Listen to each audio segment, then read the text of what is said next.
Hello mga kol, welcome back na naman dito sa ating YouTube channel. For today's video mga kol, meron naman tayong bagong finish na unit, DA17V 4x4 pure automatic non-turbo. Check natin mga kol, then tapusin natin yung video para alam natin kung magkano ang presyo sa ganitong setup. Ayan, makita natin dito mga kol, yung color ng ating unit is black and raptor gray. Napakaganda, napakakintab ng kulay natin ngayon mga kol. Tapos makita natin dito, stock headlight, H4 halogen. Then kung makita natin dito, ito yung park light natin. Then ito yung signal light. Then naglagay din tayo dito ng fog light. Then naglagay din tayo ng steel bumper dito mga kol. Yan. Yung unit natin is fully registered mga kol, direct na sa ating customer. Yan, napaganda. Kita natin, naka brand new mags and brand new tire. Disc brake. Then naka rotor disc niya. Ito yung napili na design ng ating customer. Yung sukat nating gulong is 165 by 65 R13. Then kung makita natin dito is naka fully undercut din yung unit natin. Then dito naman is auto fold and retractable yung side mirror mga kol. Then makita natin dito is meron na siyang rain visor mga kol, kompleto. Yan. Kung titingnan natin dito, napakaganda ng seat up natin. Tapos manual sliding, hindi siya power slide.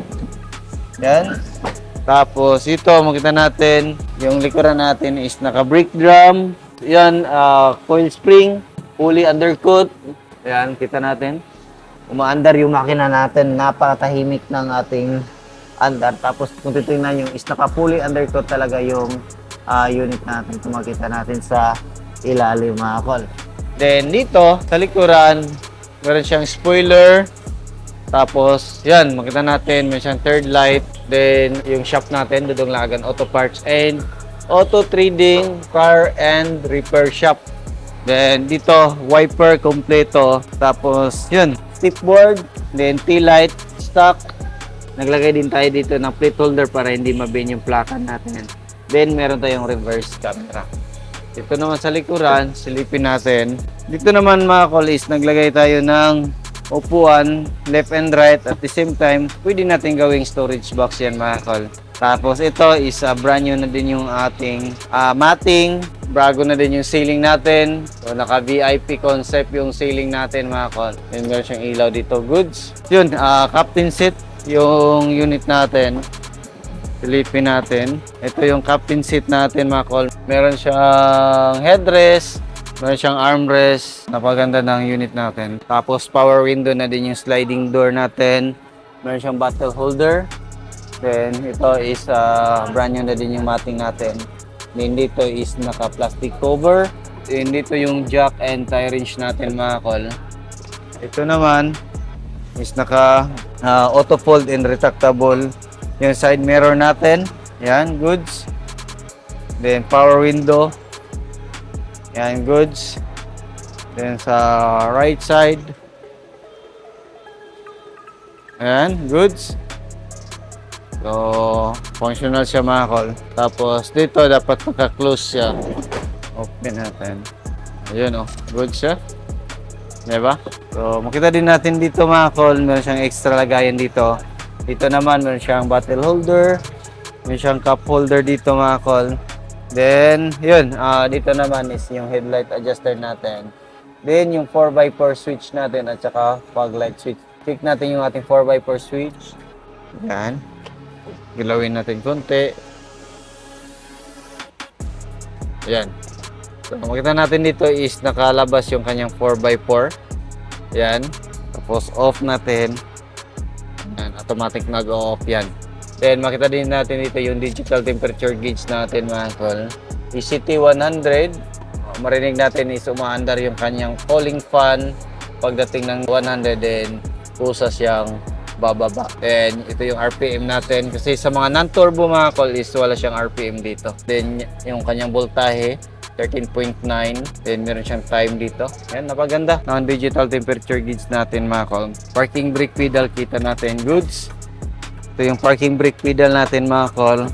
Brake pedal din yung ating accelerator pedal. So, yung accelerator natin mga kol is wala na siyang cable. Kaya itong unit na ito mga kol is napakatipid sa gas consumption kasi accurate na yung binabato na information ng ating pedal papunta sa ating ECU kasi wala na siyang cable. Then, wala na siyang mapuputol na cable or titigas na accelerator mga kol. Then, makita natin dito mga kol. Ayan, nakaupo tayo dito. Ito yung upuan natin. Tapos, meron siyang headrest.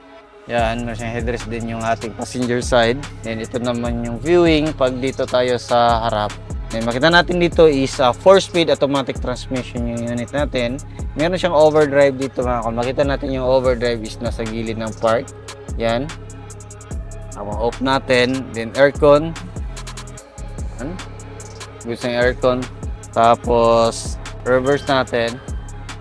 Yan yung reverse natin mga kol. Makita natin yung likuran natin pag nag-reverse tayo mga kol. Then, ito yung dashboard natin. So, simple setup lang mga kol.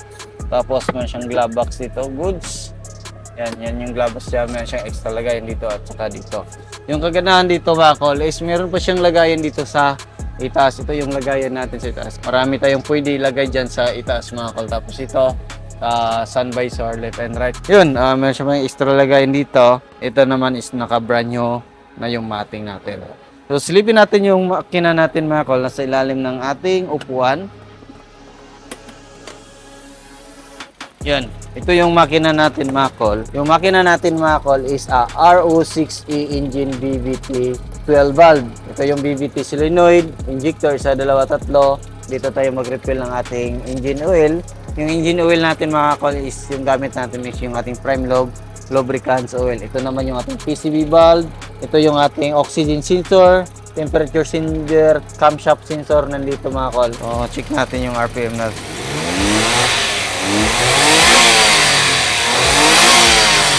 Yan o. Ayan.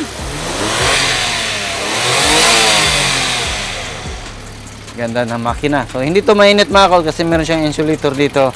Then, meron din siyang insulator dito sa gilid niya. Original yan galing sa Japan. Ito naman makita natin yung ating catalytic converter. Ito natin yung kanyang 4x4 propeller. Yun. So, silipin natin sa kabilang side kung ano yung makikita natin. Titingnan natin mga kol, napaganda ng kulay. At saka napakakintab ng kulay natin mga kol.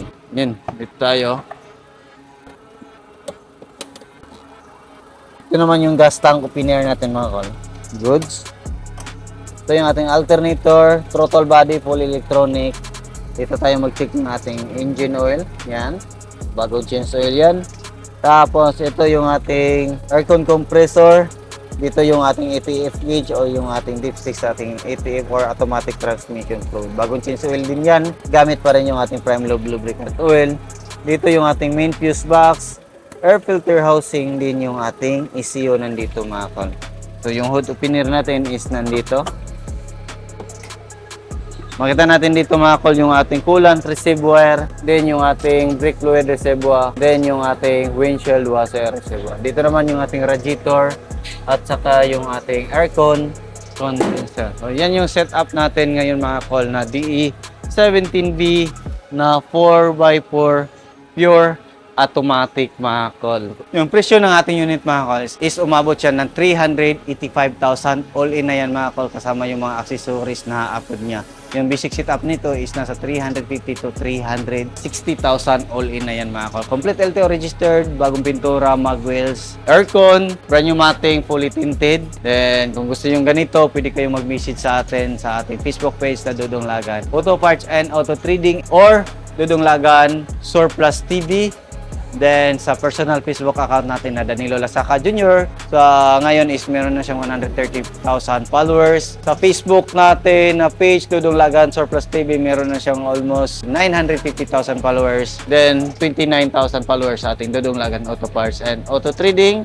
Then, meron din tayong TikTok na nasa 150 plus followers na mga kol. So, hindi nakaalam, meron din tayo dito na mga mugs and tire. Yan yung tire natin na available ngayon mga kol. Then, meron tayong mga mugs dyan sa loob ng ating customer lounge. Then, meron din tayong mga accessories dito na PIE, Overland Kings product, Mammoth Rooftop Tent, Adventure Kings owning. No, kahit anong pang-overland na setup mga kol is available dito sa shop natin mga kol. Nag-accept din tayo dito ng repair and maintenance, under chassis, or engine overhauling, heavy PMS, coolant, aircon cleaning is available dito sa shop natin mga kol. Visit lang kayo dito sa shop natin sa Purok 2A, Barangay Santo Niño, Carmen, Davao del Norte, or maaari kayong kumontak sa ating contact number na 0917-8252412 or 607. So yan lang muna mga call. Maraming salamat sa iyong patuloy na pagsubaybay sa bago lang sa ating channel. Don't forget to like, share, and subscribe. Then click na rin yung ating notification bell para updated kayo sa ating mga next video uploads kagaya ito. Ingat po mga call and bye-bye. God bless po sa ating lahat.